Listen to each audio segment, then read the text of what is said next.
जय माता दी मित्रों, बड़ों को प्रणाम और छोटों को प्यार। आज हम तुलसी माता की कथाओं का श्रवण करेंगे। मन को शांत और कथा को धैर्य से सुने। कथा को पूरा सुनने से उसका पूर्ण फल मिलता है। पहली कथा अनुसार, कार्तिक महीने में एक बुढ़िया माई तुलसी जी को सींचती और कहती, हे तुलसी माता सत की दाता, मैं तेरा बिरला सींचती हूँ। मुझे बहू दे, पीताम्बर की धोती दे, मीठा मीठा घास दे, बैकुंठ में वास दे, चटक की चाल दे, पटक की मौत दे, चंदन का काट दे, रानी सा राज दे, दाल भात का भोजन दे, ग्यारस की मौत दे, कृष्ण जी का कंधा दे। तब तुलसी माता यह सुनकर सूखने लगी। तो भगवान ने पूछा कि हे तुलसी, तुम क्यों सूख रही हो? तुलसी माता ने कहा कि एक बुढ़िया रोज आती है और यह बात कह जाती है, मैं सब तो पूरा कर दूंगी, लेकिन कृष्ण का कंधा कहाँ से लाऊंगी? तो भगवान बोले, जब वो मरेगी तो मैं अपने आप कंधा दे आऊंगा, तू बुढ़िया माई से कह देना। जब बुढ़िया माई मर गई, सब लोग आ गए। जब माई को ले जाने लगे तो वह किसी से ना उठी। तब भगवान एक 12 बरस के बालक का रूप धारण करके आए। बालक ने कहा, मैं कान में एक बात कहूंगा तो बुढ़िया माई उठ जाएगी। बालक ने कान में कहा, बुढ़िया माई मन की निकाल ले, पीताम्बर की धोती ले, मीठा मीठा घास ले, बैकुंठ का वास ले, चटक की चाल ले, पटक की मौत ले, कृष्ण जी का कंधा ले।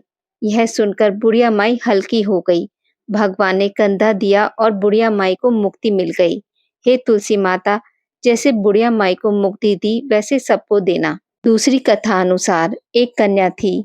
जब वह थोड़ी बड़ी हुई और उसको समझ आने लगी, तब से ही वह तुलसी माता जी का पूजन करने लगी। उसके प्रतिदिन का नियम था कि वह तुलसी माता का पूजन करने के बाद ही खाना खाती थी। जब वह कन्या शादी के लायक हुई, तब उसके माता पिता ने उसकी शादी करवा दी। कन्या को उसके माता पिता ने दहेज में भी एक तुलसी का गमला दिया। ससुराल में वह प्रतिदिन सवेरे उठते ही पूजा करती, फिर उसके बाद ही खाना खाने बैठती थी। उसकी 2 जेठानियां थी, वो दोनों उसका मजाक उड़ाती थी कि बड़ी नियम धर्म वाली बनती है। उन दोनों को उससे बहुत ईर्ष्या होती थी, इसलिए वो दोनों तुलसी का गमला ही छुपा देती। वह कन्या बड़ी मुश्किल से गमला ढूंढ कर लाती, अच्छे से पूजा करती, फिर खाना खाती। वह गमला ढूंढ कर ले आती तो एक दिन उसकी जेठानियों ने क्या किया कि गमला ही दूर फेंक दिया, ताकि वह उसे ढूंढ ना सके। कन्या ने उस गमले को खूब ढूंढा पर उसे गमला नहीं मिला। वह बहुत ही परेशान हो गई। उस दिन तो उसने खाना भी नहीं खाया। उसका नियम जो था, उस कन्या की सच्ची भक्ति देखकर तुलसी माता उससे बहुत प्रसन्न हो गई और उसके कमरे में तुलसी माता का गमला प्रकट हो गया। अगले दिन सुबह जब वह उठी तो क्या देखती है कि उसके खाट के चारों कोनों पर तुलसी माता का गमला आ गया है। यह देखकर वह बहुत प्रसन्न हो गई कि अब मेरी तुलसी माता को कोई चुरा नहीं सकेगा। पूजन करने के लिए भी कहीं और जाना नहीं पड़ेगा और कोई मेरी तुलसी माता को फेंक भी नहीं सकेगा। वह तो जल्दी से उठकर स्नान करती है और तुलसी माता का पूजन कर लेती है। जब वह खाना खाने बैठी तो उसकी जेठानियां उससे मजाक करने लगी कि लो, देवरानी का नियम धर्म तो पूरा हो गया। उससे पूछती हैं, तुलसी जी की पूजा कर ली क्या? देवरानी धीरे से बोलती है, हाँ कर ली। जेठानियां बोलती हैं, कहाँ से कर ली पूजा? गमला तो फेंक दिया था। देवरानी कहती है, देख लो, मेरे कमरे में खाट पर तुलसी जी लग रही हैं। जेठानियां बहुत शर्मिंदा हुई और बोली कि देवरानी, तेरी भक्ति सच्ची है, हमने तुझे बहुत परेशान करा, हमें माफ कर दे। देवरानी उन्हें माफ कर देती है। तीसरी कथा अनुसार, एक ब्राह्मण था। वह प्रतिदिन मंदिर जाता था। वह प्रतिदिन तुलसी माता की पूजा करता था। वह तुलसी माता से प्रतिदिन प्रार्थना करता था कि हे तुलसी महारानी, मेरे आनंद करना। तुलसी माता ने सोचा कि यह ब्राह्मण तो बहुत सीधा है और गरीब है और प्रतिदिन मेरी पूजा करता है, मैं इसके लिए कुछ ना कुछ करना चाहती हूँ।